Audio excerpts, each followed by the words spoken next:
Hey, Startup Nation. Imagine a job where you can work wherever you want, on whatever you want, from wherever you want. Hello to white sand beaches of Thailand or the comfort of your own couch. Oh, and most importantly, you're your own boss. Now, what if I told you that the dream job could become your reality? This is the life of a freelancer, and with some hard work and with the help of Hectic, it can be your life too. Hectic is an all-in-one business management software built specifically for freelancers who are just getting started or looking to take their freelance business to the next level. Hectic is everything a freelancer needs to get started, from an easy-to-use contracts and proposals builder to client management and project tracking to expenses and invoicing that features click-to-play technology that makes it quick and easy for freelancers to get paid. And we all want to get paid, Startup Nation. Built specifically for freelancers, Hectic is everything you need to get started. Visit gethecticapp.com/the startup life now to learn more and start for free. Yep. Adding your first client on the platform will always be free. And if you sign up through gethecticapp.com/the startup life, you'll be supporting me and this podcast, because who couldn't use a little support these days, Startup Nation? Visit gethecticapp.com/the startup life to find everything you need to start or grow your freelancing business today, and put those in-demand skills to good use in the way you've always dreamed of. The link is there in the show notes. It's time to be about that life, the startup life. Here's your host, Dominic Lawson.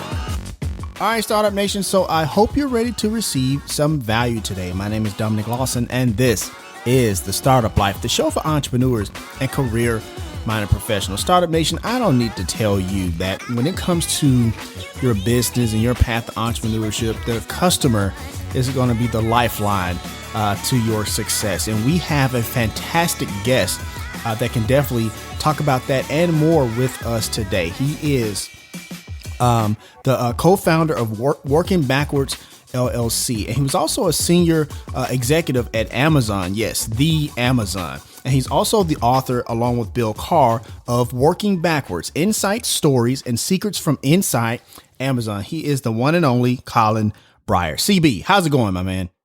It's going great. Thanks so much for having me on the podcast, Dominic. Oh, no worries. It's definitely a pleasure for us to have you on the show. We have so many questions. But before we kind of dive into the book and why you're here, stuff like that, 2020 was one for the record books. If you would just kind of share, some things that you kind of learned from and took from 2020. Oh, it was quite a whirlwind. Right. Yeah, in terms of actually writing the book, right. I would say working from home already, and the writing, that was a lot of it was a solitary endeavor, doing a lot of reading, writing, and editing, and remote. Mm-hmm. The day-to-day mechanics of that didn't change. I would say the macro environment changed me right. Quite a bit more. I have a family, 2 kids, and a wife. So we did on the positive side, we gotten to spend a lot more time together. We're all here at home, so. Right. But I realize we've been very, very fortunate compared to what's going on in other places. Right. So it's but I'm glad we're starting to see the light at the end of the tunnel here, and hopefully 2021 is looking up. For sure. And I'm glad you said that, because I think a lot of times when we have adversity, whether it be personal or professional, I think we often forget the part that there is light at the end of the tunnel. There is another side to that adversity. So I appreciate you sharing that. And so once again, Startup Nation, we're talking to Colin Bryar, the author of Working Backwards: Insights, Stories, and Secrets from Inside Amazon. So before we, kind of really dive into the weeds of the book, I'm just curious about something. You wrote this book, you were just saying that you wrote a lot of it this past year. Did you find yourself, while you were at Amazon, appreciating what was happening and the things you were learning, or was it a thing like you really appreciated after, being away from it a little bit? Kind of talk about that journey a little bit, if you don't mind, Colin. Sure. So I started at Amazon in 1998, and it was a relatively small company then. I started right at the beginning of '98, and Amazon had just finished doing $148 million in revenue in '97. Right. And there were about 100 corporate employees and 500-ish employees in the two fulfillment centers and customer service centers that Amazon had. So, to give you just a feel for what the size of the company was then, I knew even from the very first day that I was involved with something special. Gotcha. And we didn't know where it was going to go. Right.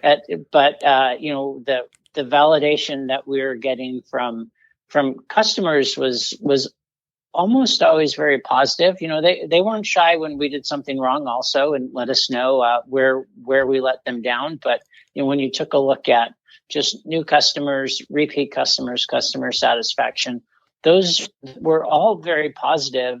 And what was interesting is, what the press said about Amazon changed almost on a monthly basis. Sometimes it was great, sometimes it was awful, sometimes it's Amazon's about to go out of business. There's Amazon.bomb, Amazon.toast. I had, and those are actual headlines. I had relatives and friends sometimes calling me up saying, "Are you okay?" I hear things at Amazon are going terrible. But if you took a look at the internal metrics, they were all, going up and to the right like they were supposed to. And so from pretty early on, I knew it was something special. I think that no one really could have predicted that it would become what it is today. There's a lot of things that had to go right. There's a lot of hard work that Amazon, put into structuring the company. But there were also some external factors that worked in Amazon's favor. For sure.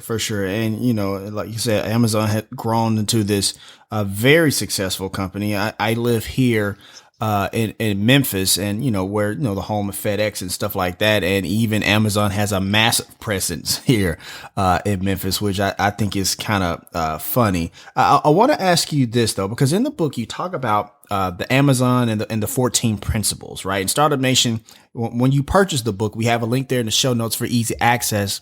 If you listen to the replay on the podcast, you can see these 14 principles. But one of them that kind of stuck out to me, I wanted to ask you about, Colin, which was number 13, have backbone, disagree, and commit. Leaders are obligated to respectfully challenge decisions when they disagree, end quote. Because, we always talk about, disagreements and, differences of opinion. But it seems like Amazon, in a respectful way, encourages these conversations. Kind of talk about that, if you don't mind. Yeah. And so, part of this is that there's a lot of ambiguity and what we were doing at Amazon. Things were changing fast. So your first instinct is not always the correct one. Right. And, what we wanted was everyone in the company to be able to weigh in on an idea, no matter where they were on the org chart. And so to have that open discussion, and really in an apolitical type environment, where it's just the idea that matters, and the goal is to make the idea first and foremost, and then make the right decision. That's the most important thing. Even if you take a look, a year later, it doesn't really matter what went on in the meeting as long as you made the right decision. So Amazon wanted to really stack the odds in its favor of trying to make the right decision more often than not. But then the disagree and commit. The commit part is once a decision is made. At Amazon, we expected everyone to get on board, and so you don't relitigate issues over and over and over again.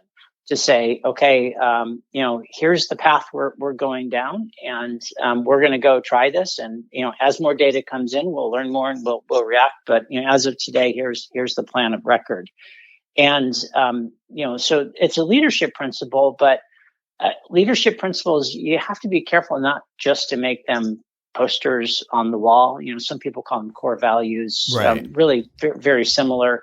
they go by different names, but a lot of companies, well, most companies have some form of principles or values.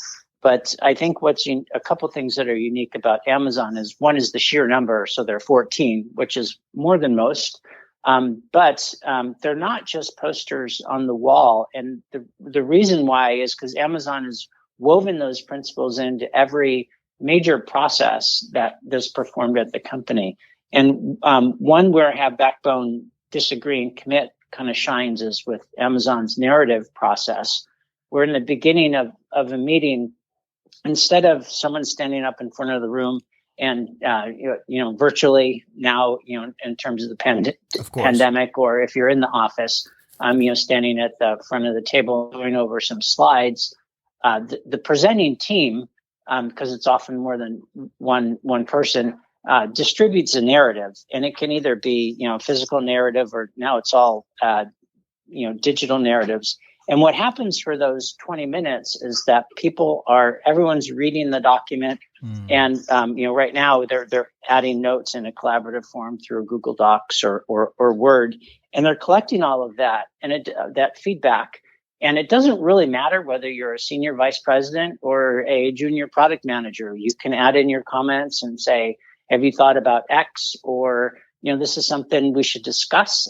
Maybe have a better idea. And so this is just one way in which, people are encouraged to chime in, and everyone's doing this silently, by the way. So, you're not really a lot of companies, you defer to whatever the most senior in the person in the room, either their mood or their words, or, they go first. And here with narratives, everyone's putting in their feedback. And really what happens is the idea that's presented in those narratives becomes first and foremost versus people's titles or people's opinions. For sure. And it seems like that kind of leads into another of those principles where leaders are owners, where it, you just talked about how, it doesn't matter where you are on the org chart, you have like some type of ownership into the process, into the success of the company. So I appreciate you sharing that, Colin, for sure.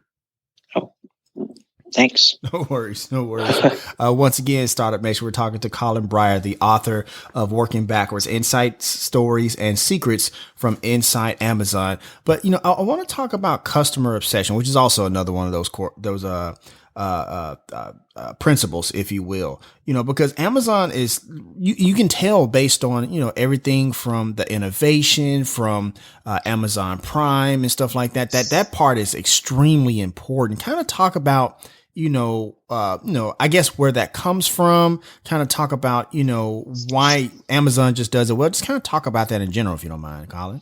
Sure. And I'll go back to my very first day at Amazon. Sure. It was there's a small handful of people who were starting that week, and we were in a conference room, a very small conference room. And Jeff Bezos came in and he just welcomed us. And the first thing he said is, at Amazon, we want to build Earth's most customer-centric company.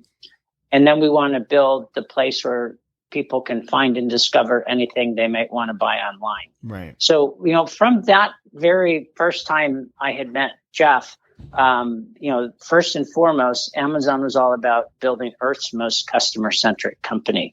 And, there's a difference between customer focus and customer obsession. And, again, this is an area where if you have a leadership principle of customer obsession, you need to have different types of processes, and you need to organize to where, where customer obsession becomes just the lifeblood of the company. And, one area where Amazon does this is essentially into breaking up into what we call separable single-threaded teams, where, you want the smaller the better of the team size too. At Amazon, you don't really get points for headcount or budget. You probably get more scrutiny, if anything else, if with the bigger the budget or headcount that you have. Say, well, is that really the right amount? But it's really single-threaded teams focused on solving very specific customer problems. And Dave Limp, who's the senior vice president of devices at Amazon right now, he has got a great quote where he says, the best way to fail at inventing something is to make it someone's part-time job. And by that, what that means is that if something is really worthwhile doing and it's large enough to make a difference in the business and in customers' lives, it should be a team, single teams, single-threaded focus to solve that problem for the customer and provide value to the customer. Too often people they get distracted, especially if you're already running a big business or you have different product lines, and you tend to focus on what's bringing in the most revenue at the time, right, or what's causing you the most problems. That may not necessarily be the biggest opportunity. And so at Amazon, they try to organize into smaller the better, single-threaded teams. Gotcha. And another area where customer obsession really shines, and again, I'm trying to point out how you you can read customer obsession, and a lot of people nod and say, yeah, that makes sense. I'm trying to explain how Amazon puts these into practice, because that's something you can take into your own organization, whether it's a small or large organization. Extremely important, yeah. In terms of the customer obsession, how Amazon builds products, how Amazon vets new ideas and turns them into either features or products or services. Every new idea that gets vetted at Amazon goes through what's called the working backwards process. It also happens to be, it's so important. So Amazonian, we titled that's the title of our book. Right. But working backwards is a very specific thing that Amazon does. And, at its heart, it makes sure that from the very first iteration of an idea, you start with a customer perspective, and then you work backwards from that. Right. And this is different from how a lot of companies decide, what do I do next? A lot of companies take what's called a skills forward approach, where they take a look at, okay, what are our core competencies? What are our competitors doing? How can we nudge into an adjacent market and capture, this much market share? And, what are the strengths, weaknesses, opportunities, and threats, like some type of a SWOT analysis. But you'll notice that the word customer isn't really mentioned at all in that. And so Amazon they don't do that. They say, okay, we're going to start from the customer experience and work backwards from that. And that allows you to do a couple of things. One, if it's something that's worth solving and you don't have that as a core competency yet, well, you better get that, right, acquire that somehow.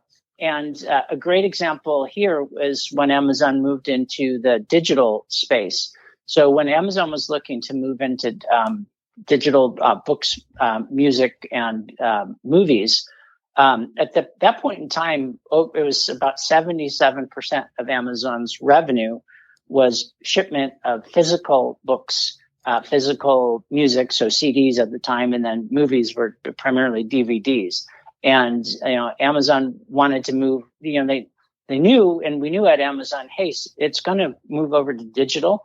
The timing, don't really know if it's 1 year, 5 years, or 7 years, but a lot of that business is going to eventually be digital, and someone's going to cannibalize that 77% of the business. So it better be us than a third party or another company. And what we realized looking into the digital space is the value that was created in digital was in a completely different part of the whole supply chain. In Amazon's physical retail business, the value was in aggregating a bunch of products in fulfillment centers, putting 2 or more products in a box and shipping them out, cheaply and quickly to customers. But in the digital space, the value isn't right in the middle there. Because to come up with a complete catalog of every song that's been produced, or every movie that's been made, that's not. A lot of companies can do that and do that relatively quickly, and you're not going to gain a competitive advantage. Even look at today, the music services that are out there have a virtually unlimited amount of music. So where the value was being created is out on either side. One is where the content was created, and then the second part was where the customer is interacting with the service. And that second part, where they interact with the service, are apps, and devices. And so we realized we're going to have to make a device, because that's where we can differentiate and really make a substantial difference in the customer experience, and particularly with reading books. Right. And we hadn't built any devices at that time. We bought devices from the likes of Samsung and Sony and stored them in the warehouse and sold them, but building a device wasn't something that we did. And but that if you start from the customer and work backwards, you realize that, well, if we're going to be in this digital space, we need to learn how to become a great device maker. And so Amazon started hiring the right people and building up expertise in that. And, it was the 3-year journey is when the Kindle eventually launched in 2007, I believe. Right. But the decision to build devices started, it was a couple of years earlier. But so those are two specific examples of how customer obsession, not just customer focus, is really woven into the way Amazon operates. Right. Thank you for sharing that. You brought up something in that. I was going to get to this later, but we're kind of there now. You talked about hiring the right people to do it. And you talk about in your book, this bar raiser strategy for hiring the top talent. Could you dive into that a little bit, Colin, if you don't mind? Sure. So the bar raiser process started in 1999. And I would say it was really the first process that Amazon adopted as, it was growing really fast, and realized we need to have a formal, deliberate process here in order to continue to grow, but also attract the right types of people for Amazon. And so it started as really a solution to a very specific problem that we had at the time. And that problem that we had was new people were hiring new people who were hiring new people. And so, when you get to a company, a lot of people, what they do is they rely on their old network. They hire the people who either worked with them or for them, and then, kind of wash, rinse, and repeat. Right. And we realized that that the hiring, the quality bar was quite different. And, there's a saying at Amazon, good intentions don't work, mechanisms do. What would happen at a lot of companies is you would go to that hiring manager and say, hey, you've got to raise the quality of your hires, because it was pretty obvious that those people weren't really fitting into the company. And we had let the bar was essentially lower than we wanted it to be. But Amazon didn't do that. They said, well, if we're going to grow 2x, 10x, over the next couple of years, we need to actually have something in place that doesn't rely on the good intentions of hiring managers. And so we created this process called the bar raiser process. And the bar raiser process at Amazon, it's still used today, and it's one of Amazon's most successful processes that's been rolled out throughout the company. What the bar raiser process is all about, it's removing bias in the hiring decisions and ensuring a consistent quality bar across all groups. And it has a couple of different components to it. One is there's a very specific role played by someone called the bar raiser. So there's a bar raiser role, and the process name is called the bar raiser hiring process. Interesting. And that bar raiser is one of the interviewers, but he or she is not a part of the organization that's going to make the hire. And so they don't have that urgency bias that, oh my goodness, we've got to hire 3 people. We're not going to hit our revenue goal by the end of the quarter, or we won't get our projects done that we've committed to for the year. Their sole job is their main job is to make sure that whatever person is hired in that role, it has, met or exceeded the hiring bar at Amazon. So they don't have that urgency bias that a hiring manager may have. They also have veto power. So, typically there are between 5 and 7 people interviewing a candidate at Amazon. There's one bar raiser. And if the bar raiser decides that this candidate hasn't, met the hiring bar at Amazon, they can actually, if they're the only one who's a no hire and the rest of the hiring team says we want to hire that, they have veto power In effect, the veto is not actually, it's never really used, because the other part about the bar raiser is they're meant to train and mentor and help the hiring team and the interviewers make the right hiring decision. So, Right. Good or a great bar raiser will show and demonstrate, well, is this candidate really the right fit? There are a couple of other things that are noteworthy or remarkable about Amazon's hiring process. I wanted to point out is that each interviewer, they have a very specific task to do in the interview process. And with Amazon's 14 leadership principles, one of those tasks is they're usually assigned 2 or 3 leadership principles, and their job is to go in and assess how the candidate maps to these leadership principles. So if I'm an interviewer, I could go and as I say, I'm responsible for figuring out, does this candidate exhibit customer obsession, ownership, and are right a lot is another Amazon leadership principle. Gotcha. And so I know going into the interview, I have to go get that information. And I've got behavioral questions. I ask what the candidate has done in the past to exhibit these traits. And then I make my assessment. And then before I can talk to anyone else on the interview loop, I've got to write down my feedback and place my vote in. And this is another area where bias is really eliminated. I've been at companies where, I'm let's say last on the interview loop, and there's email, or even when you hand a candidate off from one room to the next or virtually, you say, "Oh, this person's great. I can't wait to the hiring meeting." Well, that just introduces bias. I haven't even met the candidate yet, and I had someone say, "Hey, this," and especially if it's my boss Right. or manager, then I'm thinking, well, I guess this person's great, and I don't really go in and make an honest assessment. So by having that, you have to submit your feedback. You can't actually talk to anyone. There's no cross-pollination of opinions. And then in a debrief meeting, after the candidate has been interviewed, everyone goes in, and just like those narrative meetings I talked about, the first part of the debrief meeting is everyone sits down and reads everyone's feedback and everyone's vote. And then the bar raiser walks the group through the meeting to make the hiring decision. So an interviewer by definition does not have a single interviewer does not have all the information to make a hiring decision. You're relying on your other team members to pull their own weight and to get a complete picture and assessment of the candidate. Gotcha. So, what I described is a fairly lightweight process, right, of course. But it does require the interviewer to do, I think, a little bit more work than happens at other companies. You have to have written feedback. You have to go in and make sure you get the information back, saying, "Oh, I had the lunch interview, so I didn't really get, it seems like a good culture fit," unless you explain why that doesn't hold weight. Or the candidate, I couldn't get a word in because the candidate kept talking.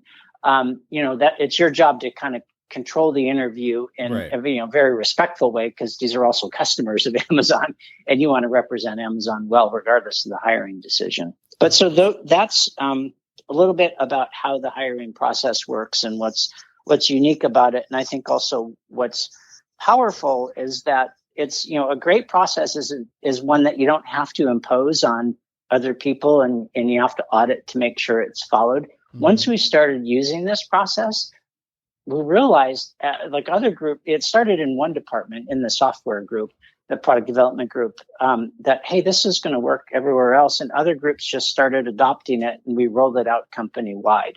You didn't have to force people to use it, which is a sign of a good process. All right, Startup Nation. So we're going to go ahead and take a quick break. We got to pay some bills. Once again, my name is Dominic Lawson, and you're listening to The Startup Life.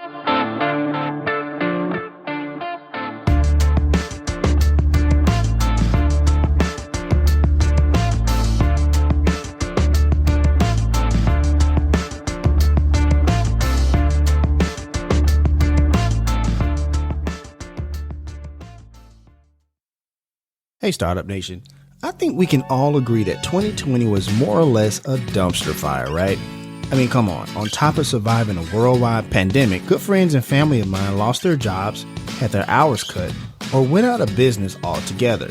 Yet many of these same people are talented creatives web developers, photographers, graphic designers, SEO specialists, and writers with solid, marketable, in-demand skills. So I've turned them onto Hectic.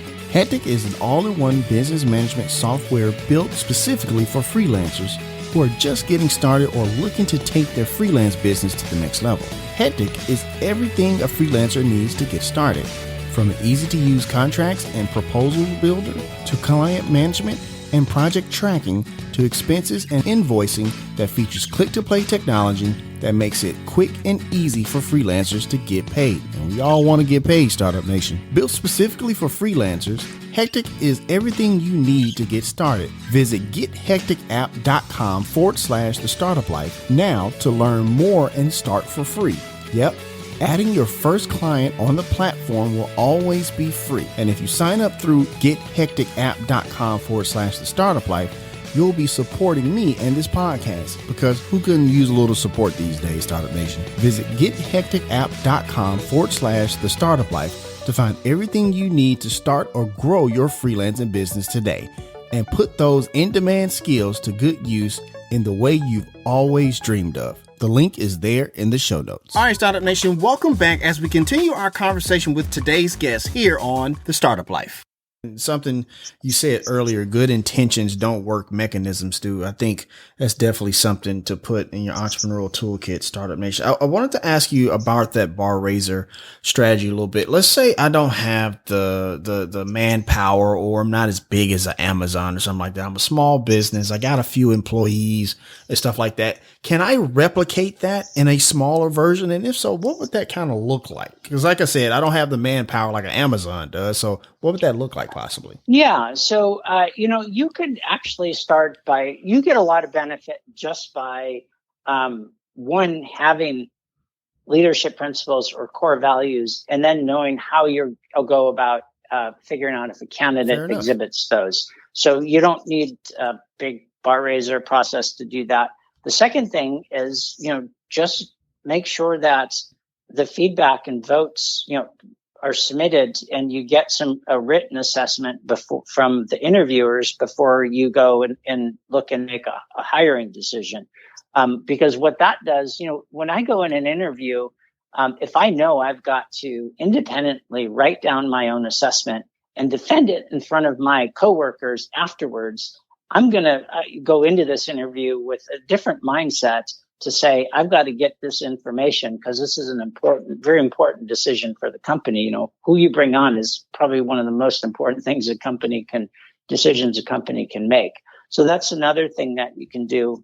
And then the last is to hold those debriefs. Mm-hmm. I've seen a lot of companies, even small companies, where people interview and then they'll email their feedback, or, if it goes into some type of cloud-based recruiting, system. But then you have the HR person and the hiring manager sit down and make that hiring decision.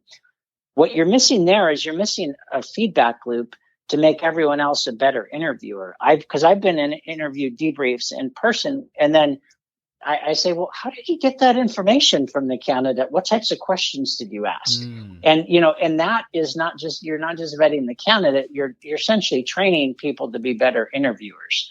I can say, if I notice something that's, where another area where another interviewer, I could say, well, next time think about asking this question, or if you hear this answer, here's a good follow-up. So if you do that over and over, the more you do it, the better it gets.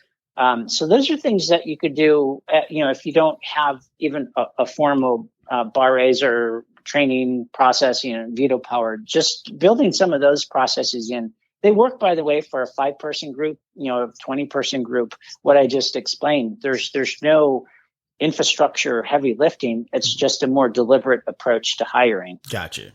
Almost kind of like a battleship model. If you're familiar with the game Battleship, it's like you're trying to, not necessarily this broad overview, but very pinpointing, very precise, very intentional hiring process. Now, I could definitely appreciate that. I appreciate that. And I would add that one way that, I've seen a lot of startups and small companies a year later, even if you go from, let's say, 2 to 20 people, and then they say, it isn't what it used to be. Or if you go from, 5 to 50 or 100, the company just isn't what it used to be. A lot of times you can trace that back to the hiring process where you weren't deliberate in bringing the people who reinforce your culture, because you're going to get a culture whether you like it or not as your company grows. It's just, is it the one that you want? Because, if you grow from, let's say, 5 to 50 people in, 18 months, that means virtually everyone is new to the company. Right. And so they're going to make their imprint on the culture. And if it's not the one you wanted, that's the one you're going to get. So just this deliberate hiring process is a way that you can retain your identity as a company, especially as small organizations grow quickly. For sure.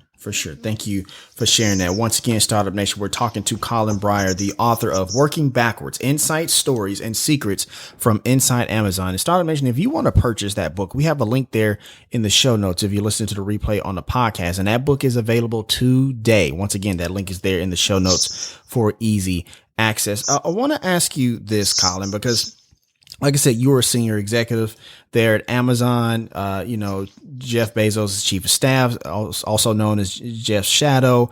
Kind of talk about, Jeff as a leader. We kind of get an insight about, how very focused he is. I saw the story in the book about how Amazon Prime kind of came to be, where it's like October. He's like, we need this. We want this idea to make the enhance the customer experience, and I want it done by the end of the year. And you got to go through the holiday season and stuff like that. Kind of talk about that. I guess that focus that Jeff has when it comes to innovating and building on Amazon and more. Well, so one of the things that we do talk about is that you don't need a Jeff Bezos at your company in order to do some of these things. Right. Which is important because he's probably not going to be working at your organization. He works at Blue Origin and Amazon and Washington Post. Mm-hmm. But where I think Jeff has done a great job is really clearly outlining, these leadership principles. What they are there. You can think of it as the decision-making framework for people to fall back on to make tough decisions when Jeff's not in the room. Right. And so, Jeff constantly is reinforcing the culture and the leadership principles. Gotcha. Thank you. Yeah. No, go ahead. I'm sorry. Are you?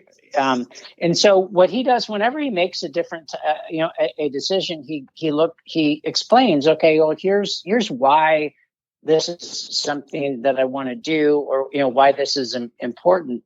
And, uses it as essentially a training opportunity for whoever else is in the room. So where Jeff, I think, has done a great job is he's actually scaled the company to make these consistent decisions as Amazon has really proliferated into a number of different types of businesses and geographies. And that's a bit, unusual for companies, but it really is, you're like, if you go to an Amazon weekly business review, right, in Japan, in the US, you'll know that, this is an Amazon business review because here are the things that we look at. Here are the customer metrics that are important, and the imprint of those leadership principles show up through and through in those things. So that is one thing.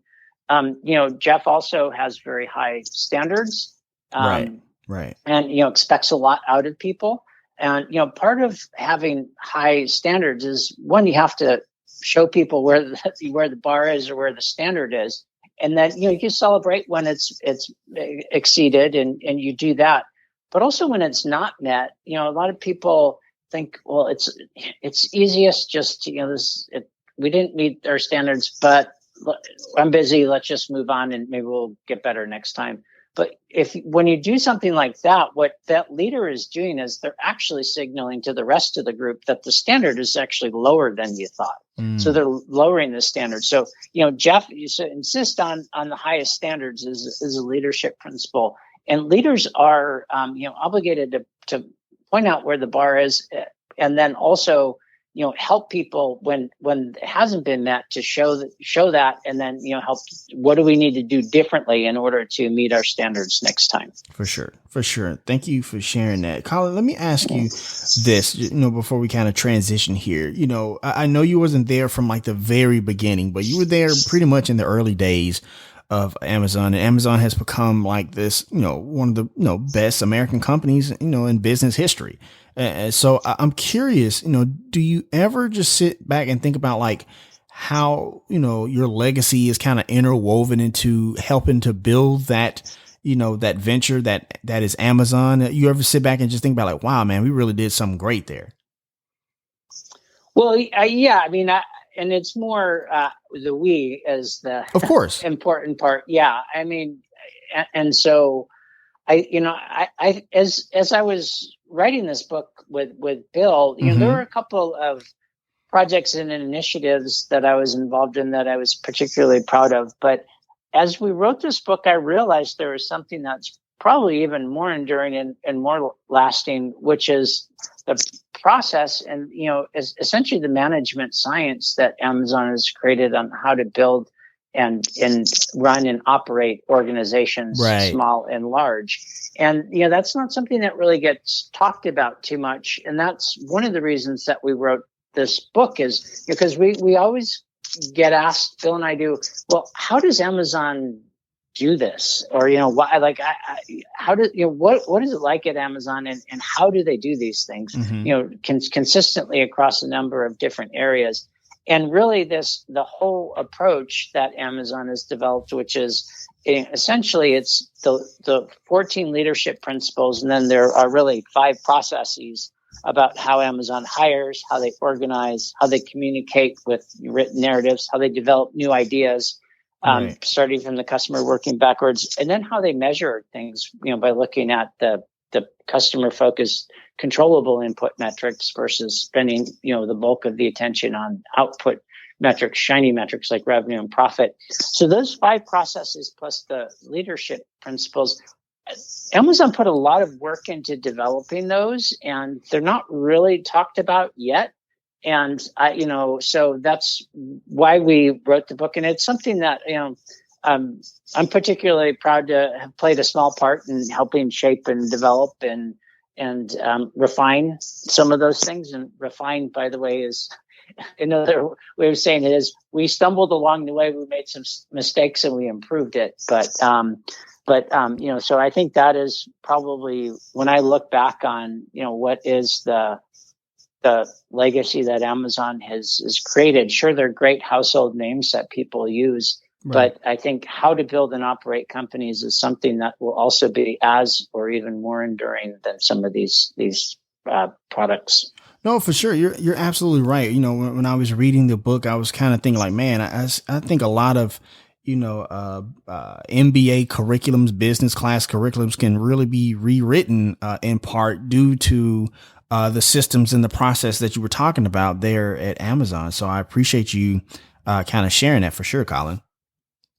Oh, yeah, thanks. And we're excited to chat about it too. Absolutely. So, absolutely. Yeah, it's different. And it also, now it's part of my DNA. So, any companies that I work with, it's something that, Bill and I, we both bring to the table, and the reception it's been received pretty well so far, across a number of different industries. No, absolutely. And that actually brings me to the next part of our conversation that I want to ask you about. You and Bill co-founded, Working Backwards LLC, that talks about that science and that art, if you will, of building a company and stuff like that. I want to ask you, when you're coaching up these startups and executives in their different ventures and stuff like that, I mean, there's one thing of having the knowledge and what you build at Amazon, but there's a whole other thing to, actually teach that to, a client or something like that. Kind of walk me through that process of how you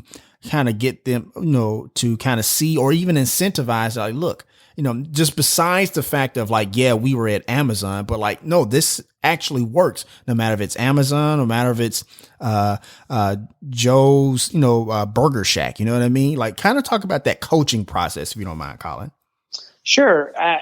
First of all, I want to point out that there are multiple ways to build great companies. Of course. So we're not claiming that this is the only way to build a great company. Right. So just, step one is that just educate people on, these processes and principles that Amazon has developed. And if that's something that people want to learn more about or think that it can help their organization, that's the first step. If they say, no, we've got our own hiring process and we're fine, it's great. Have at it. I think that a lot of companies either they don't have a processor or they're trying to mix and match things that don't fit together. Right. I would say the most important thing is to have conviction and have a process on how I want to build and operate whatever the organization is, small or large. Pick something. Right. And if you don't have anything, I think working backwards is a good place to start. And second is that a lot of these processes were created to address specific issues. So that Amazon was facing as it was growing and scaling. Right. And these issues are the same issues that every growing company faces. I think Amazon created its own spin on it and its own unique processes. But when you look at, why is it constructed that way? You go back and look at the leadership principles and you understand that link. So, Jeff, this was in 2018. He really said, Amazon is really, or the culture is really four things. It's customer obsession. It's long-term focus, willing to think long-term, longer than most. Spirit of invention, which means you also have to accept failure if you want to have that inventive spirit. And then, pride in operational excellence. Right. So where that shines through is that most of the work that teams do, customers don't notice. When you go on Amazon and you look at a product page and it says, click with it now or, within the next 6 hours and 42 minutes, and you'll get this product tomorrow by 8 a.m. There's a lot of work that has to go on, and you have to be operationally crisp. For sure. Especially if you have 100 million items spread across hundreds of fulfillment centers to pick out which fulfillment center you're going to use as the item on the shelf that you think it's going to be when either a person or a robot goes to pick that. Mm-hmm. A lot of that work is under the tip of the iceberg that customers never see. And then, whatever you're doing in your own organization, that's probably going to be true also. So you want the teams themselves to really have pride in what they do, regardless of who sees it, if that work is visible outside of their team. So if you want that type of a company and, with those four cultural pillars, that's something that would be, I think that this whole approach fits in. And the last short thing I would say is that you really need buy-in from the leaders of the organization. If it could be the CEO of the whole company, or if you're in a group that wants to try working narratives, you need buy-in to go try it. Like this, it won't work to say, let's do narratives, but after this, we'll go do a PowerPoint when we go present to person X in the group, or we're going to adopt the bar raiser process, but half of the team doesn't write their feedback. Right. They just come in and chat during the debrief. You need buy-in to get this thing to work. When we look at companies, we typically do not try to convince them that, hey, you should really be doing these. We try to educate them. Here's what these processes and principles are. Here's where they work well. We've seen them work well. Is this something that you're interested in doing? And if the answer is no, then it's just Bill and I. So that's good luck. And I'm glad you have something that you think works for you. For sure. Thank you for sharing that. And that's going to wrap up our session with Colin Bryar, once again, the author of Working Backwards, Inside Stories and Secrets from Inside Amazon. Once again, Startup Nation, if you want to purchase that book, we have a link there in the show notes for easy access if you're listening to the replay on the podcast. Colin, thank you so much, my man. I really appreciate your time today and your book. All right. Thanks again for having me. No worries. And as always, Startup Nation, if you have an idea, be about that life, the startup life. If you want to let us know what you think about our show, have an idea for a show topic, or would like to advertise on our show, send us a message on the Startup Life Podcast Facebook page. And while you are there, like and follow our page as well. It's a great way for us to engage with you, Startup Nation, and really grow our community. The link is there in the show notes. Subscribe to the show as it can be heard on Apple Podcasts, Google Play, Stitcher Radio, Spotify, or even on your Facebook timeline or any other platform you like to get your podcast. If you are listening on Apple Podcasts and you find our content valuable, please give us a 5-star rating, as it will help us climb the charts and help more people find our show. You can also listen to the show on the Startup Life Podcast new website. There you will find the all-new startup blog where I write on many topics that are interesting and helpful to you on your path to entrepreneurship. And hey, if you have an idea, be about that life, the startup life.